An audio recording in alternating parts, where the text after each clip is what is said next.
Well, welcome to season 6 of Black History Conversations. We're trying out a new timing, which should start with introductions and catch-ups from 12:30 UK time. The reason we've changed this is to make it a little easier from colleagues across the Atlantic, and I know we're delighted to welcome Bunmi Olisan with us today. At 1 o'clock on usual sessions, we're going to have a speaker or a presentation. In this particular session, we're just having a conversation and catching up on what's going on and what folks have been up to. And then after that, we can continue with questions and discussions, consultation and resources, additional presentations. But we'll be wrapping up by 2 o'clock, so it'll still be about an hour and a half session. So you're welcome to join us at any time that suits you. Okay, so first of all, because I'm here in Australia still, we got a sunset here from my decking, pretty nice, hey? To acknowledge the traditional owners of the land on which I'm currently living, the Wurundjeri people of the Kulin Nation, recognising and respecting their elders, past and present, and also the future generations. This land belongs to the sovereign people of the First Nations and was never ceded.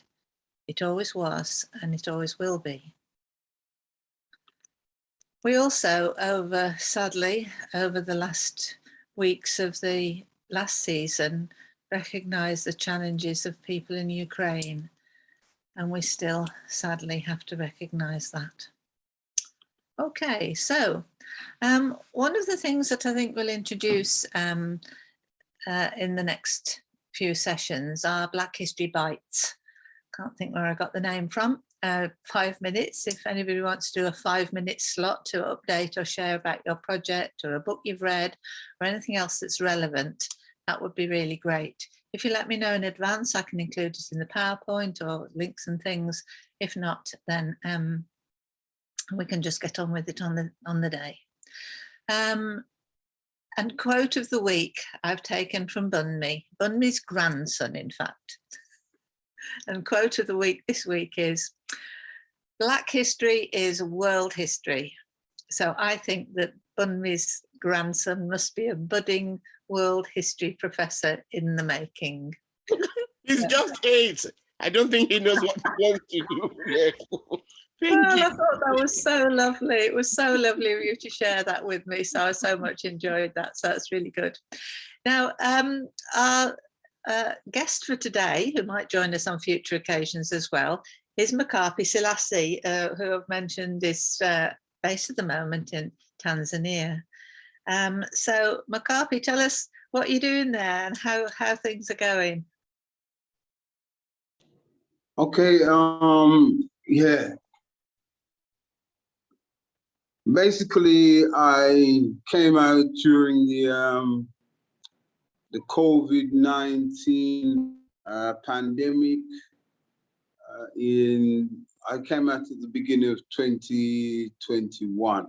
So that was like the third lockdown was just being implemented, and I came over to Tanzania.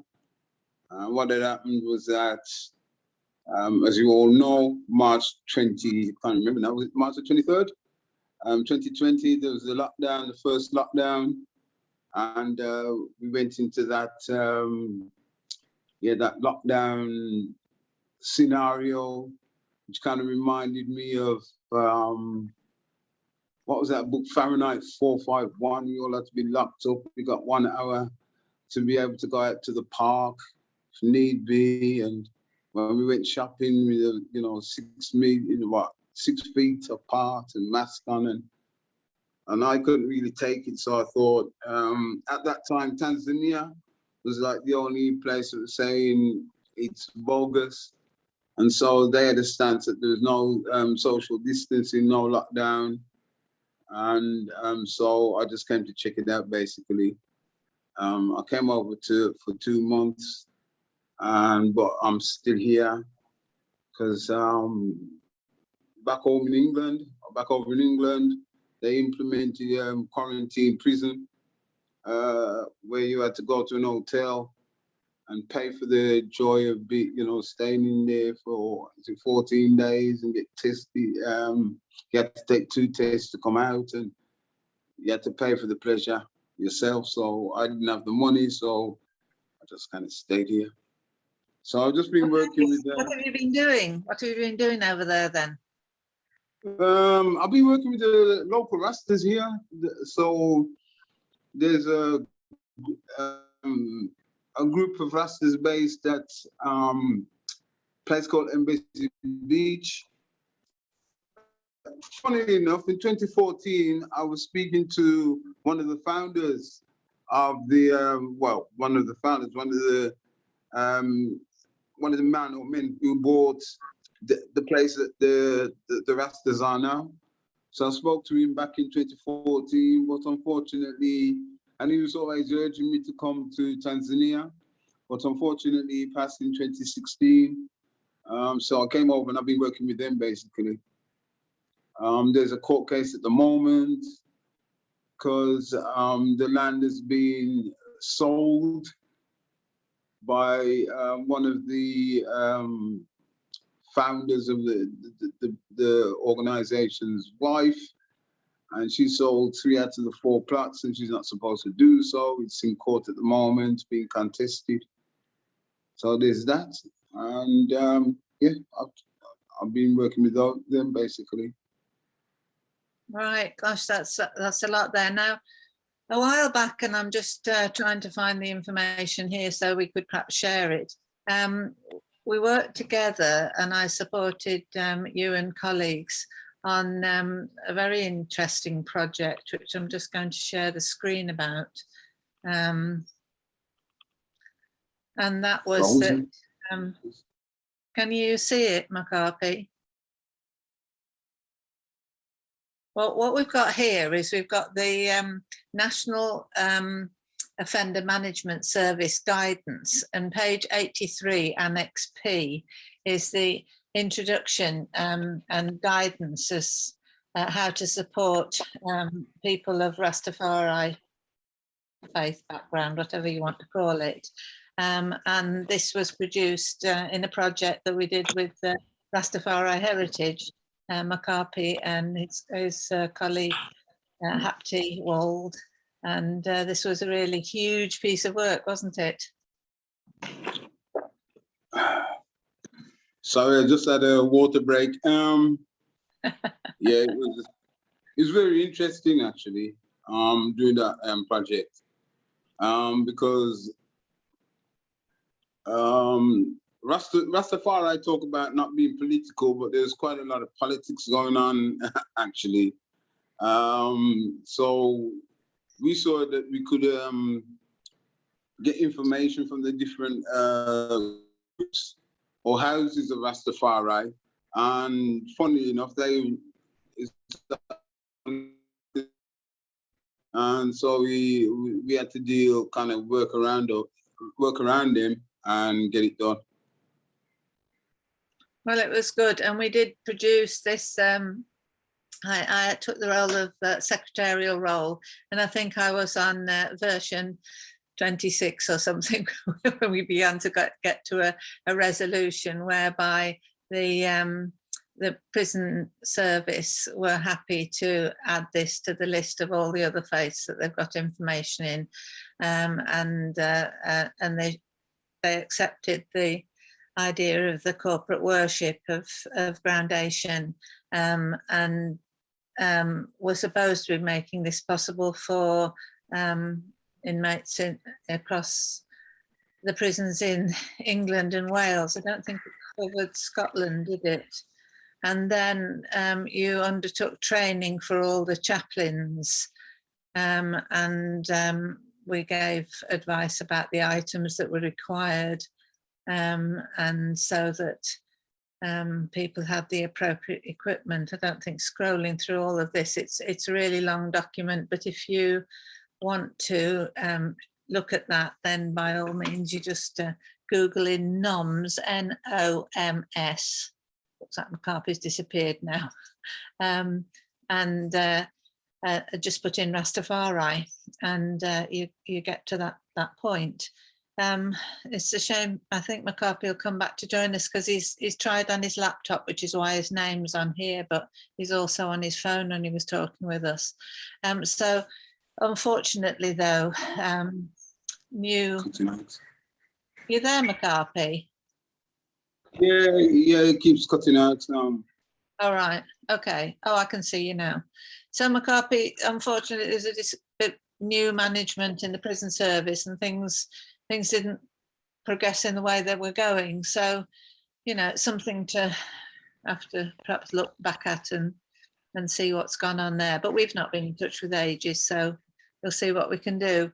But we were talking about working on another project to include the story of Rastafari in Black history, which is important. And in the past, we've had Yasser Safari join us, and he's written the book Overstanding Rastafari, Jamaica's Gift to the World. And maybe we'll be in future working together on perhaps an oral history, talking to some of the Rastas who, like you and me, have been around a while. And Marcia was saying that her colleagues also interested in following up that story, because Wolverhampton was the base for the Rastafari Progressive Association, and when we did the project on Rastafari in the West Midlands, we did a lot of work in Wolverhampton. I remember functions at the was it the archives? Archives, Yeah, that was good. That's brilliant. And we went to Dunham Massey, and we saw the National Trust unfurl the Ethiopian flag over the property there in memory of Lord Stamford's relationship with Haile Selassie. Yeah. And we've also talked about other things related to Haile Selassie's visit to the UK and spent time at Fairfield House, I remember, and Malvern and other places that Haile Selassie visited. So when people are looking at local history across the UK, they ought to look at links with Haile Selassie and the story there, which often is missed in Black history. So, Mccarthy is also a poet, so we'll be welcoming you another time and asking you to share one of your poems, but we won't put you on the spot now. Okay. Right, anything else you want to add, Mccarthy?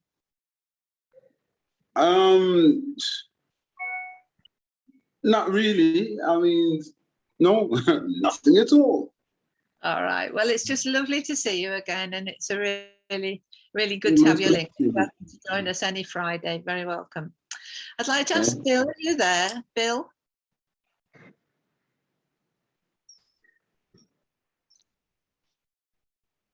Yeah, Bill, you there?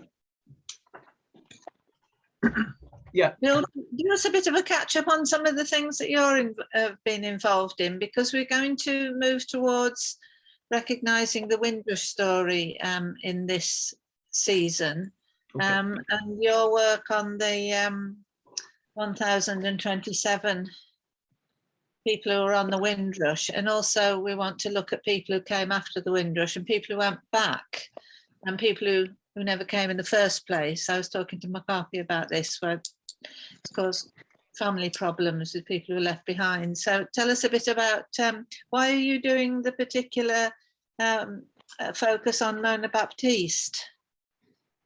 Well, I did a mini piece of work on Mona Baptiste back in 2017, and I found out she was such an amazing character, lots of unknown facts about her, and it really emerged into, there's enough material for an entire book here. Obviously not just about her journey on the Windrush.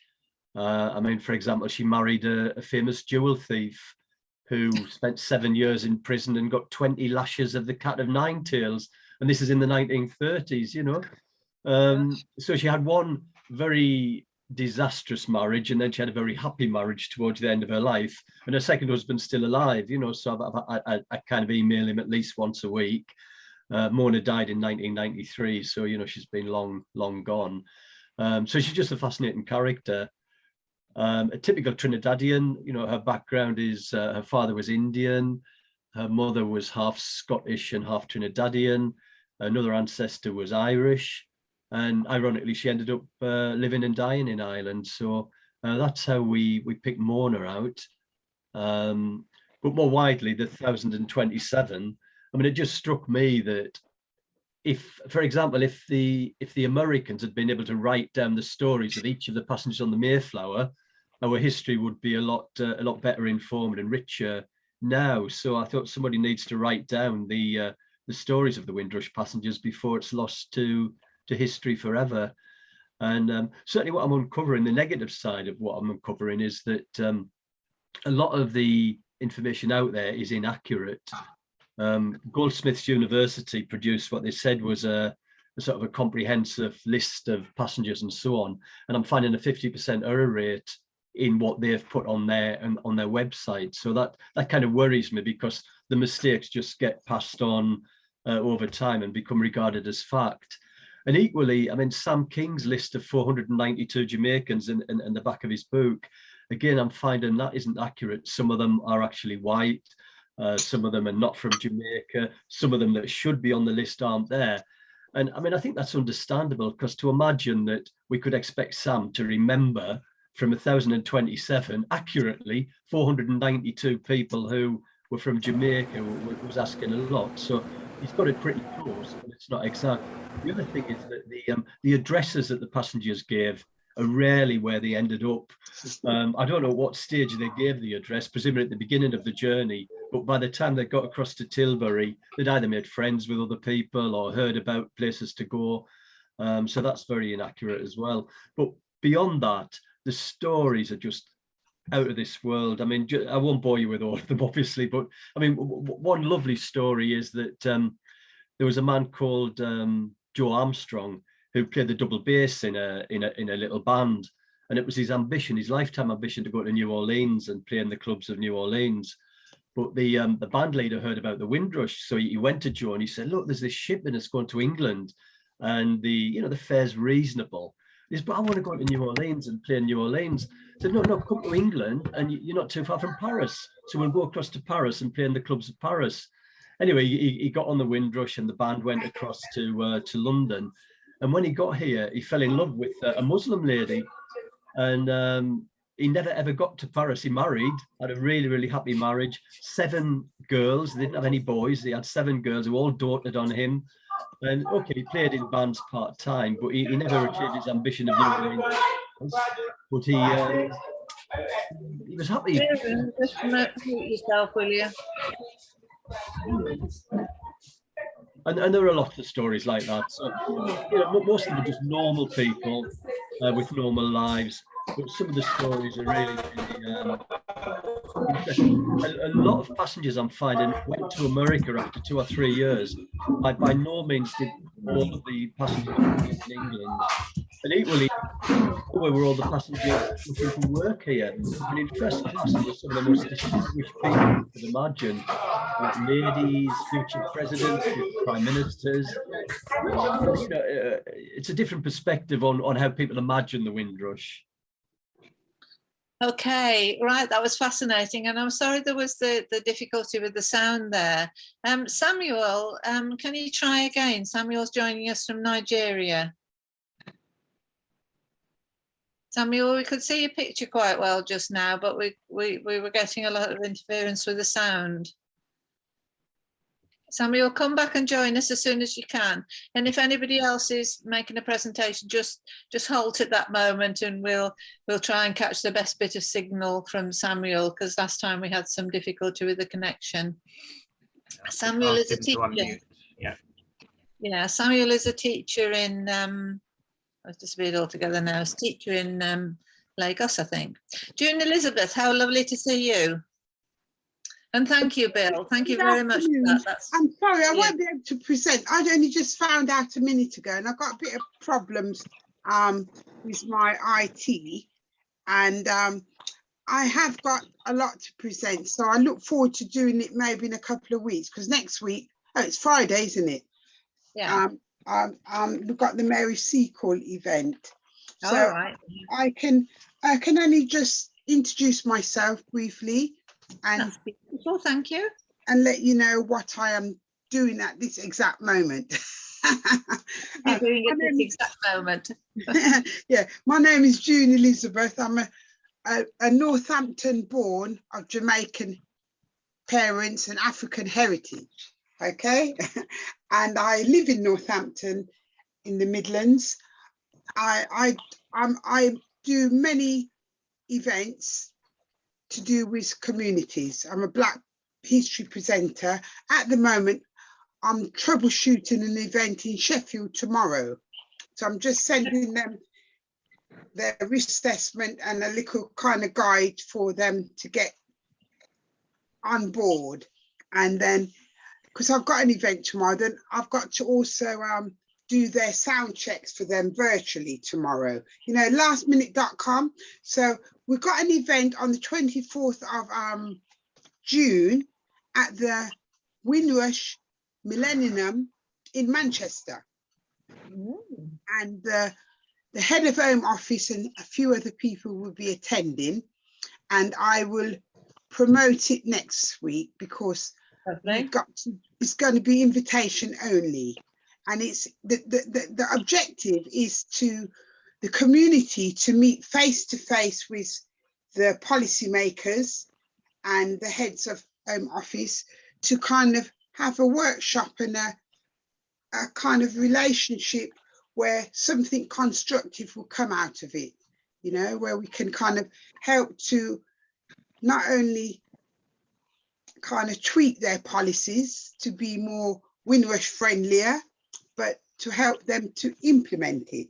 And the idea is that we're going to ask them to keep us updated along the way and how it's going, but quarterly they circulate Great Britain. So that includes anywhere Windrush people are, so from Scotland down to the bottom of England, and they'll come to a venue in one of those areas 4 times a year. That's the plan at the moment. Next week, Saturday, the Mary Seacole Memorial Association has got their wreath laying annual event where we go and lay flowers on Mary Seacole's grave. I'm a member of Mary Seacole. And also then we have a service, and then we have a reception and entertainment. Next week, there won't be no trains going into Euston. So I bought my coach ticket. I'll just finish there. That's enough to take in. Okay, well, June Elizabeth, thank you so much for that update. It seems a while since we chatted before, and I know how busy you are. So when you feel you've got time to talk with us, that'll be fine. Just give us a bit of notice, and then we can let people know. Samuel's looking to join us again at the moment. So when Samuel appears, then that will be interesting. I was explaining to you that Ajibade Samuel from, I think he teaches in Lagos in Nigeria, wrote an inspirational review about a new book on African history, West African history. Now this book is absolutely fascinating and systematically teaches the Black history of West Africa, written by African historians and specialists. And because I was so impressed by the review that he wrote, saying what a difference it had made to teaching teaching African history to his students, that I thought it would be great to be in touch. Now, Samuel did come on Zoom in the last session that we did, and we do want to try and create a good Zoom link because he's asked if maybe people will talk to his students. So Samuel, can you hear me now? Yeah, I can hear you. And I can hear you perfectly, Samuel. So having just introduced you, can you introduce yourself, please? Yeah, I am. Thank you very much. My name is Samuel Ajibade from Nigeria. I'm a doctoral student at the Ibadan School of History. Ibadan School of History at the University of Ibadan. I have published quite a number of articles, and I'm really a secondary school teacher. I teach history in Nigeria here. and I've been finding it so interesting teaching young ones about African history, about Nigerian history, giving them a sense of history and also having them to impact on others what they have learned. But basically, I am an economic historian. I've published quite a number of articles on Nigerian economic history. But presently, I teach history at the secondary school level. Okay, that's fascinating. Now, we've been talking over in the past months and years with Professor Sati Flakchat from the University of Jos. That's been a particular interest. I'm just going to share my screen a minute to ask you a question. I've been watching on, it's on Netflix here, The Journey of an African Colony, The Making of Nigeria. Is that a film that you've been able to see there? A series? Yeah, I've used it as one of my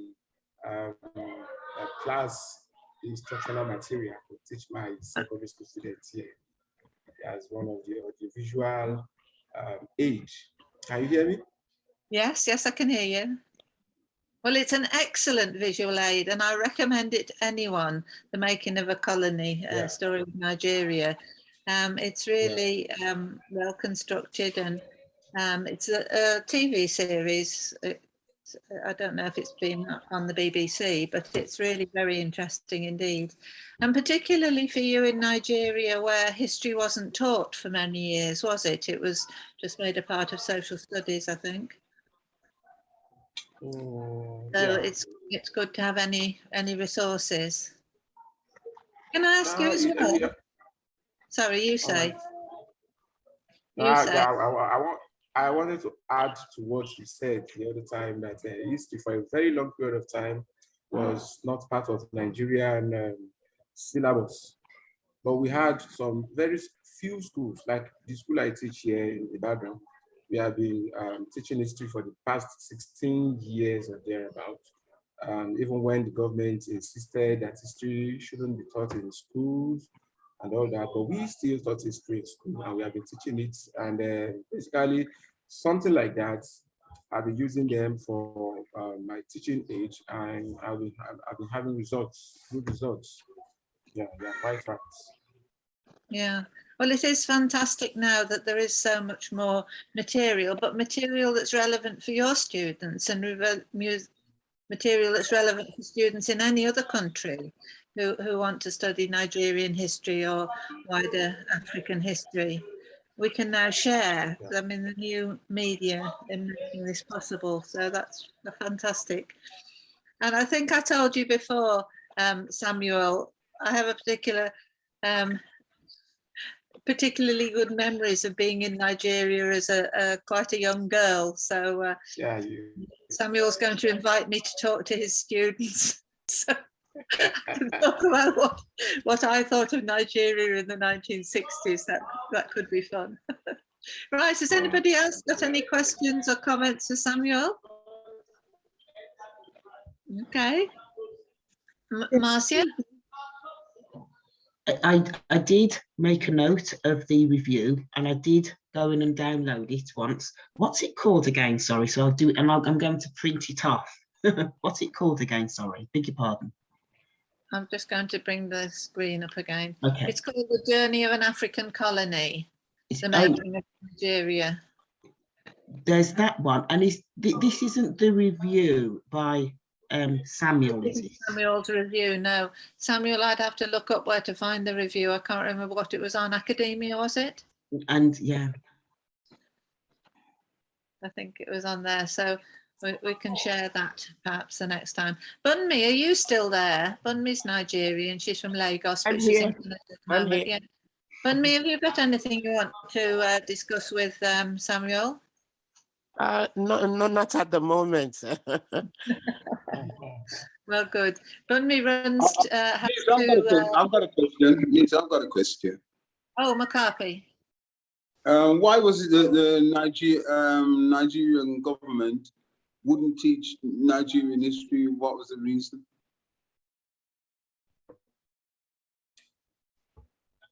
Yeah, I really don't know, but sometimes our government make policies that are made for personal reasons, not for reasons that will initiate, developments and have the people realize their full potentials. Sometimes people will say, "Oh, history. What do we need history for? We don't need history. It's just about storytelling and nothing more." That was their own thinking. There was this how do I put it? People in government, they will make policies, and the policies that will make is not they are not policies that will actually benefit the people, but policies that they will just wake up one day and decide to bring policies that will not initiate development. I think one of the reasons why they stopped history from being taught in school is to cut the amount of salaries they'll be paying to teachers. Because there's a particular state, a state of Osun State. From years, I think 10 years ago, the state governor there, his name is B.C. Akonde, he consciously and deliberately removed things like, subjects like history and Yoruba. Yoruba is our language here in southwestern Nigeria. History and Yoruba. And he said, "Oh, since these are not subjects that are, that have to do with technology, that have to do with development, quote unquote," he removed it and sent the teachers away. That at least it will help him focus on those subjects like mathematics, like basic technology and sciences, and pay the teachers. So if you are not in the system, you will not be paid. So he had to lay those teachers off, and probably that was one of the reasons why government said history should not be taught in school, so that it will help them cut the money spent on paying teachers and all that. But to me, I know that is a foolish idea. Actually, the removal of history from a curriculum preceded Chief Akonde. It was a federal government thing. And I think it started around the possibly 70s, sometime in the 70s, when the government thought that they wanted education to focus on science and technology. And so there were some subjects that they now decided that they needed to be grouped together. Right. Unfortunately, even before then, a lot of schools that taught history focused more on European history, because the syllabus we inherited at independence from the British focused on European history. And so that by the time the government was trying to kind of restructure education, there was an attempt to structure education to aid development. And in their wisdom, they thought, they needed to prioritize certain subjects. So history was one of the subjects that was prioritized. Languages also, local languages were not some of the subjects that were prioritized. And that's how it kind of petered down from the federal level to the state government level. Fascinating, Bunmi. Thank you so much. I'm not sure, Samuel, whether you were tuned in when we were introducing Bunmi. Bunmi has done some brilliant work, and she's got a whole YouTube channel on Sankofa Pan-African history, and she's got a lot of really good bite-sized sessions that I'm sure, Bunmi, would be of interest to Samuel's students. So Samuel, perhaps you can look that up. Thank you. Okay. I think you're frozen again or sitting very still. I can never tell. Oh dear, right, okay. We can have difficulties as we we wing around the world. Anyway, June Elizabeth, you were going to ask a question and now you've nipped off to do something else in the meantime. Sorry, what I was going to say, but I'm glad the sister came in before and explained. Yes, and Right. the brother that asked the question, what's his name again? Mccarthy. Happy greetings. Yeah, I was going to say just from me to you, not for the other people, because I don't want to upset anyone. I was going to say politics. Yeah, like what Bob Marley said, politics. Yeah. All right. Yeah, okay, that's all I was going to say. That's what it's all about. But the other sister done it very eloquently. Oh, thank you. Excellent. Okay. So Samuel, have you got any questions you'd like to ask us? I really don't have any question to ask at the moment.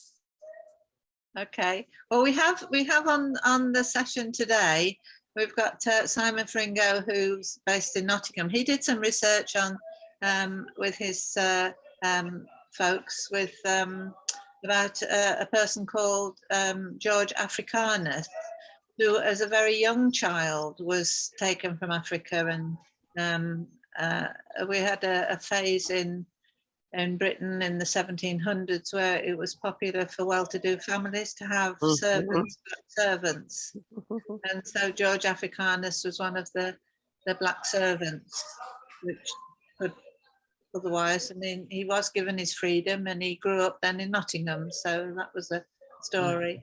I think they brought some of the kids in, especially the little boys, as novelties, and then they actually even dressed them up very elaborately, and then showed them off, took pictures with them. It was a status symbol. Yes. one time to have a young African, in there. And it was also felt to be maybe respectful of Queen Charlotte, who King William's, was it Charlotte and William? Oh, help me out, somebody. Mad King George, Charlotte and George. Mad King George's wife was very dark complexion with very curly hair, and had African features, and she probably came from through the Moorish line in Spain, I think. So that might have been another reason out of respect to her.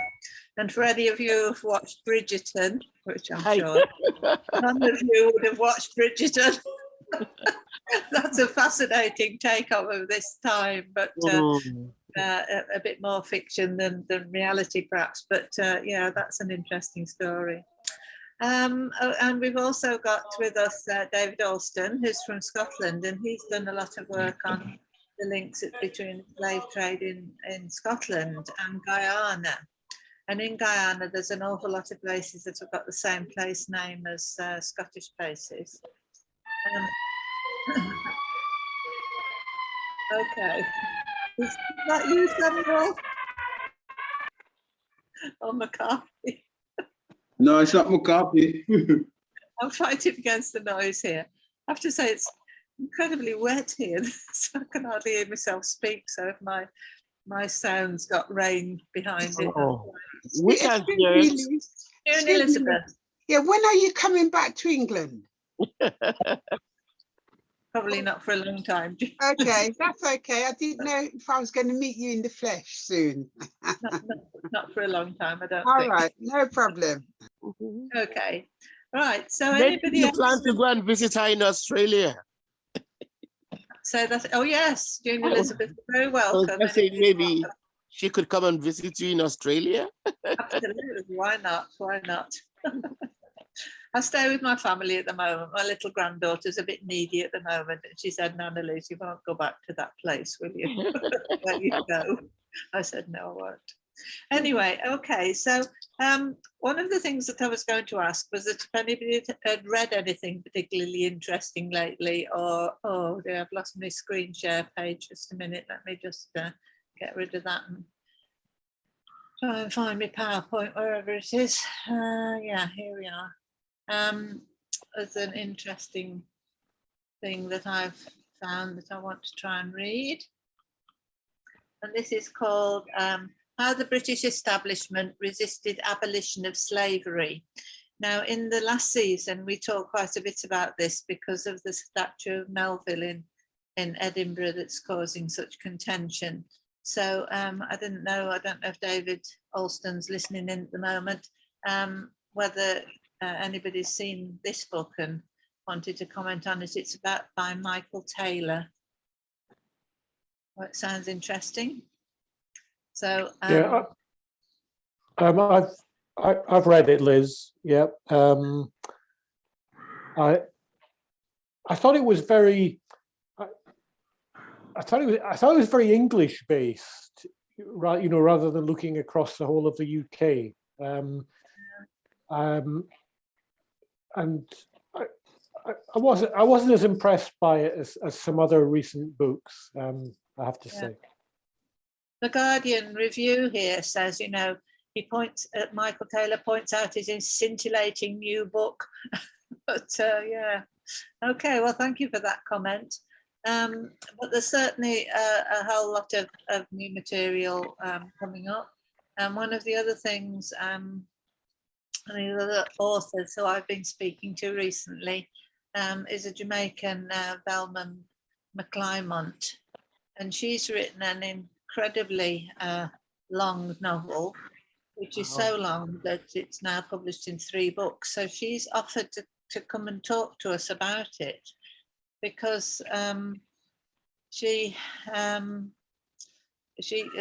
starts this with an ambitious tale of a Highlander who goes to Jamaica. Okay, and then so it spans from the Highlands of Scotland, so you can see why I'm thinking of you, David, to Jamaica and West Africa.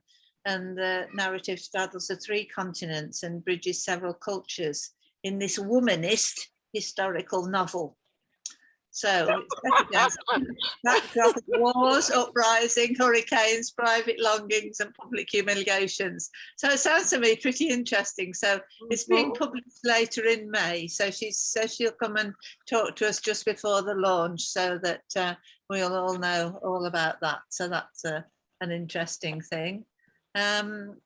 We can go back to other books in a minute, but I'll just do this PR thing first. I haven't put all the details here, but on Saturday, the 14th of May, there's going to be a conference, in-person conference, not on Zoom, in person, with a focus on Welsh Black history. So Professor Charlotte Williams, who's spoken on one of our sessions once about the Welsh curriculum, including Black history, is going to be she's the keynote, and then there's a whole lot of things. And the day will end with a drinks reception and music. Those are the days, remember conferences before Zoom? We used to look forward to the refreshments and drinks.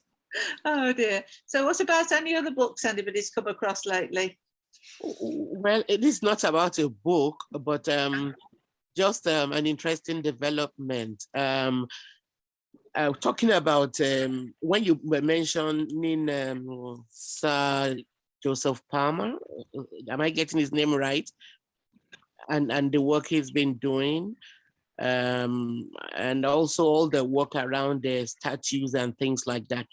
There's a university here in Canada, which until yesterday was known as Ryerson University. Oh yes. But yesterday its name was changed to, I think, the Metropolitan University of Toronto, because Ryerson, whose name the school had up until yesterday, was actually one of the instrumental people in designing the schools where First Nations, Aboriginal Canadian children were forced to attend when they were forcefully taken from their parents, and which recently we found that a lot of them, they've been finding graves of hundreds of young, First Nations that died in those schools. So he was actually the one who designed the schools, and then his name had been on that university since it was founded. And since all of this came out about how bad the schools were. There have been a lot of agitation. In fact, his statue, I think, in the school was pulled down, but students still insisted they didn't want their school to bear his name. And so the name of the university has been changed. Right, that's fascinating. That's absolutely fascinating. But yes, it's a dreadful story, and it's really, well, certainly in the Black History things that I've been reading, to find out about the schools where the first American people, how do you call the First Nation? We call them First Nations here. Yeah, and it mirrors stories here in Australia as well, with the Solon generations, and gradually these things are becoming much more talked about. So thank you very much for that, Bunny. Thank you. I don't know if anybody's got any other links or contacts. I was just going to nip and fetch a book. Was that Marcia? What were you going to update us on? You'd been talking with something with me earlier. Yes. So it's not controversy, but there's the issue of the statue called the Golden Boys needing to be reinstalled.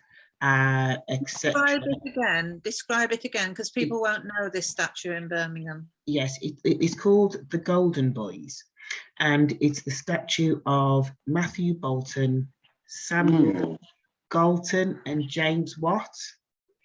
I'll try and find a picture of it, but it's a renowned statue in the middle of Birmingham city centre, and it's basically to glorify their the whole thing that they're the godfathers of the Industrial Revolution, which they are. But the Lunar Society, which oversee this type of history, essentially, that's the one. There. Yeah. Essentially, that's it. Bolton, Watt, and Murdoch. Sorry. Yeah. And that's going to be put back, or has been put back. I'm going to get my dates correct in a bit, but anyway, that's the situation with the statue. But because of the controversy regarding statues, as we all know, put this statue up, yes, but also ensure that a certain narrative is attached to it as to why these godfathers of the Industrial Revolution made their money. And we all know it was the ill-gotten gains of slavery. So one of the things that the Lunar Society have asked Black Heritage Walks to do is a series of things, some things, so that this balanced narrative can be present. And so at the moment, I'm actually compiling the Equiano Alodo Enlightenment walk, because his presence in Birmingham was at the same time as these three godfathers were big. He was here with them at that specific time, and it's almost a timeline walk of what was going on in his time here in Birmingham, as well as what they were doing in Birmingham as well.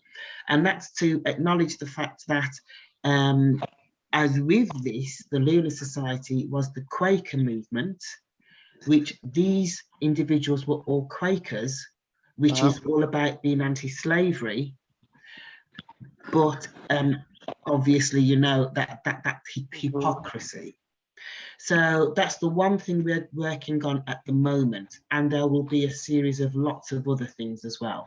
Even Oluida was involved in slave trade at one point, wasn't he? Who, sorry? Oluida Equiano. Well, yes, he was a slave, became a free slave, and wrote a series of narratives. Yeah, but after he got freed, wasn't he also involved in trading slaves at one point? There's some controversy there. Yes, there is something which we don't know if that was the truth or propaganda. Okay. And it wasn't necessarily him. It would have been, this is what I'm told, so don't quote me, the particular tribe that he came from, in that part of the world, they were involved in enslaving, you could say, their own people and trading them to the transatlantic slave, which did happen, which we know of. But there's a lot of controversy with that, because there's a lot of jigsaw pieces that don't fit together with that particular story. Yes. So that's one of the big things we're working on at the moment. Yeah, I attended the British Library online thing on CLR James. Thanks for letting I think I found out from the last session I attended that was going to happen, that it was very fascinating. I did not even know he wrote a novel. I only knew about his other works. And then I found out that he was actually a novelist. He had actually written and published a novel as well. It was a really very, very interesting session. His wife was there, was one of the panelists, with Margaret Busby and two other people whose name I've forgotten. But I'm really, really happy that I heard about it and I signed up for it. Thanks, you were the one who brought the announcement up that day. Okay, well, I'm hoping, I've got an idea, because I'm not efficient on doing a newsletter. I'm usually good on doing the PowerPoints, but it would be good, I think, if we had a proper Black History Conversations Facebook page, so that this sort of information can be shared. So I'm looking for somebody who's competent to set up a Facebook page, because I set up the last one, which is called Black History Friday Lunchtime Conversations, but I'm not managing it very well at all. So I'd like a new one. Oh, excuse me. Okay, so Master, are you any good on Facebook? Yeah, I can get my head around it. Actually, I'm one of these people that I don't like Facebook, but it's like everything else. It's the way it's used. It is very good. Facebook is, but because of the ill use of it, I've shied away from it. But now I can get back there and embrace it again. Yes. Well, unless you can think of any other better way, because it would be really handy just to be able to post all the things that things that I find, seeing as I've got so much time here. It would be good. Anyway, a book that I got out of the library here. I don't know if you any of you know this one. Do you know this one, Bunmi? Oh, I love the title. Wonderful. And the Badass Librarians of Timbuktu by Joshua Hammer. Now, I have to confess I haven't read it yet, but I've read the back. So in the 1980s, a young adventurer and collector for the government library journeyed across the Sahara Desert, along the, and he ended up in Timbuktu, and later became one of the world's greatest and most brazen smugglers, because in 2012, the libraries of Timbuktu were under threat, and also later on as well. So over the author Hammer, Joshua Hammer, has visited Timbuktu many times and told the uniquely qualified to tell the story of Haidara's heroic and ultimately successful efforts to outwit Al-Qaeda and preserve Mali's and the world's literary heritage. So it'd be great if anybody, well, I'll try and read it and find out what else I can find over here in I've also got an awful lot of overdue library books that need to go back, so I'll do that. Right, let's do a wrap up then. Anybody else want to share anything else that you found or other bits and pieces? No. Marcia, I don't know if you've got anything else. I can't hear you. Oh, yes. Can you hear me now? Yes. Yes, that's all right. Yes, I mean, the one thing I'd like to put out there is a conversation that I'm starting, which hopefully could become a project, with the whole thing of teaching in what I call the third space. There are thousands, hundreds of thousands of Black history books, articles, etc. Research that has been done, which is phenomenal. And one of the things that absolutely angsts me is that this beautiful amount of research is correlated, put in a book, and then the book goes on the shelf, and then it stays on the shelf, and then it gathers dust on the shelf, and that research just stays on the shelf. And it irritates me. It absolutely irritates me. And it's a conversation I've got in my head of how we take each and every book and make it tactile, physical, how we can see it, feel it, all the rest of it. I hate the whole thing. I can't stand it of history being in a book. It has to go in a book, I know.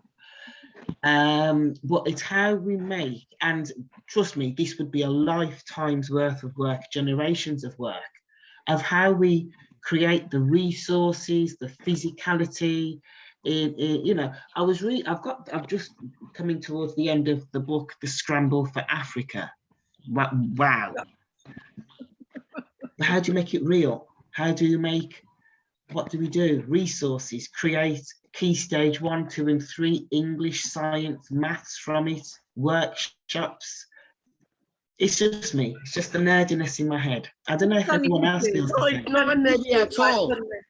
That's why, in fact, that's one of the things that made me start doing the videos. I hate this idea, not just of history being in books, but of it being like almost confined within academia, you know. Yeah. And history is way too relevant to life to just be stuck with the intellectual, at that intellectual levels where people are talking, theorizing back and forth, and the generality of, you know, the people out there don't even know what's going on.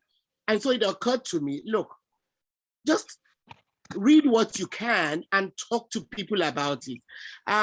It would have been nicer if one had the resources to actually do it in a way that could actually even be more interesting, where we could actually go to some of the locations we're talking about, where we could have more people, you know, read stuff and share and all of that. But whilst waiting for some kind of a miracle to happen, I just decided, let me do what I can, you know, just put this camera in front of me and then just talk about what I've read. But I totally agree. We really have to decolonize history, because right now it is colonized within books, within academia. Yeah. So it's a big, beautiful project. It's all, you know, and it's to get that starting point. The starting point for me really was being a teacher in junior and secondary schools, in colleges, and every Black History Month, the principal would say, so Marcia, where can we take the children so they can physically get out of the classroom and see Black history? And at that time, unfortunately and embarrassingly, there wasn't anything. So that was my motive for creating Black Heritage Walks. And just like your motive, Bunmi, is to create storytelling, etc., on YouTube. So it's a big one. It's an international thing. It's what I would call a website platform, where we submit, and then you'd have another team that would create aligned to the national curriculum. Key stage 1, 2, 3, that's what we call it in the UK. You know, it's big, but it would be a beautiful thing if that was to be part of. And it's an international thing, that Black history curriculum that teachers could download something about woven wool histories and the connection to it to Wales, or something about the slaves and the Highlanders, the book that David Alston has written. So it's that I'm planting the seed. That's your life's work then, Marcia. Great, Bunmi. Sorry? Over to you, Bunmi. Oh, I'm just agreeing with everything. I was just going, just agreeing with everything she said. Was this the book you were reading, Marcia? That's the one. Well, no precious is this book that I brought it from the UK with me here. But Marcia, I'm just going to say, read page 658. Have you read that bit about one of the Cadbury family, William Cadbury? Okay. Oh, I haven't finished it yet. Page 600. Well, it's right towards the end. This tome of the book is over 700 pages. Yeah. And I have to confess I haven't read it all. But obviously a fascinating history. Samuel, are you still there? Yeah, I think I have this. Have you come across this? Yeah, of course I have come across it. But I just want to chip in something, please. Say that again. Can you hear me? Yes. Yeah, I think I want to slightly have a slightly divergent based on what Marcia and Sister Bumi just said. This younger ones, I am not disagreeing totally that we should get away from the cumbersome and the traditional reading, because when you introduce only resources, video, and the rest, just as the younger generations they have and they have been doing now, when you introduce that one, most of them will run away from reading, and it will be a great harm on our future. So I think we should just look for a point of convergence where we use online resources and books reading. Because in my own case, for instance, most of the time, I'll ask them to read and they will read. Sometimes I give them volumes to read. Afterwards, go on excursion and then bring some charts, videos, and the rest. So I think for our younger generation now, if we begin to advocate for just resources, videos, and the rest of them, I think it's going to harm the academic future. Thank you. Thank you. Well, I must say to you, Samuel, that to thoroughly recommend Bunmi's Sankova Pan-African series, which is on YouTube and very accessible. That's a pretty resource to use. Right, we must just wrap up then our session. Thank you all very much indeed for joining us today. Special welcome to you, Mccarthy Selassie. Good to see you. And we'll carry on working together. Good to see you, Samuel. It's just brilliant to see you there in Ibadan. I'd love to be back there visiting. Bunmi, thank you very much for making the effort yet again to join us. Absolutely fantastic. Lovely to see you again, June Elizabeth. It's really lovely, and we'll be talking lots more. Good luck with all your weekend activities. Bill, we'll be talking some more with you about the Windrush stories as the time goes by. Thanks so much, David, for joining us as well as ever, and your great support. And Simon also, thank you very much indeed. And Marcia, absolutely brilliant. Thanks very much indeed. And carry on Black Heritage walking. Lovely. Okay, thank you so much then. All right. Thank you. Take care.